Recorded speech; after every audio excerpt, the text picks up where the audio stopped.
தலைவா, உங்களுக்கு பிடிக்கலன்னு வச்சுக்கங்களேன், உங்களுக்கு டைரக்ட்டா வந்து சொல்ல மாட்டாங்க. "எனக்கு உன்ன பிடிக்கல. நீ பண்றது எனக்கு பிடிக்கலன்னு" அப்படியெல்லாம் சொல்ல மாட்டாங்க. இன்டைரக்ட்டா வந்து என்ன பண்ணுவாங்க தெரியுமா? உங்க கால்ஸ வந்து கம்மி பண்ணுவாங்க. டெய்லி 3 வாட்டி பண்ற கால வந்து 1 வாட்டி தான் பண்ணுவாங்க. அப்படியே மெசேஜ் ஸ்லோவா குறையும். நீங்க அனுப்புற மெசேஜ் இன்னைக்கு அனுப்புனீங்கன்னா, நாளைக்கு தான் அவங்க பார்ப்பாங்க. "நான் பிஸியா இருந்தேன். அம்மா கிட்ட பேசுறேன், ஆட்டிக்குட்டி கிட்ட பேசுறேன், அப்பா கிட்ட பேசுறேன், தங்கச்சி கிட்ட பேசுறேன்னு" சொல்லிட்டு இப்படி ஒரு ரீசன்ஸ் குடுத்து விடுவாங்க. இன்னொரு ரகம் என்ன தெரியுமா? ஒரு சிச்சுவேஷன கிரியேட் பண்ணுவாங்க. எல்ஐசிலேருந்து ஒரு வரேன் சார். சண்டை போடுற மாரி ஒரு அப்பாவோட சிச்சுவேஷன பேங்க் பாலிசி கிரியேட் பண்ணிட்டு, எடுத்திருந்தேன். பிஎஃப் அதுக்கு நீங்க சர்டிஃபிகேட். ரியாக்ட் பண்றீங்க பாருங்க. ஐசிஐசிஐ பேங்க் அத பாலிசி வச்சுட்டு நீ டாக்ஸிக் இன்னைக்கு அப்படின்னு சொல்லிட்டு ரிலையன்ஸ் அக்கவுண்ட் ஓப்பன் கெளம்பிடுவாங்க. பண்ணியிருக்கேன். லாஸ்ட் ஒரு விஷயத்த பண்ணுவாங்க பாருங்க. நீங்களா ஏதோ கோவத்துல பேசியிருப்பீங்க.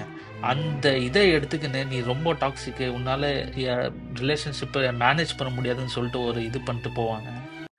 அதுதான் தலைவா இருக்கிறதுலயே கொடுமையானது. உங்களுக்கு நடந்திருந்தா கமெண்ட்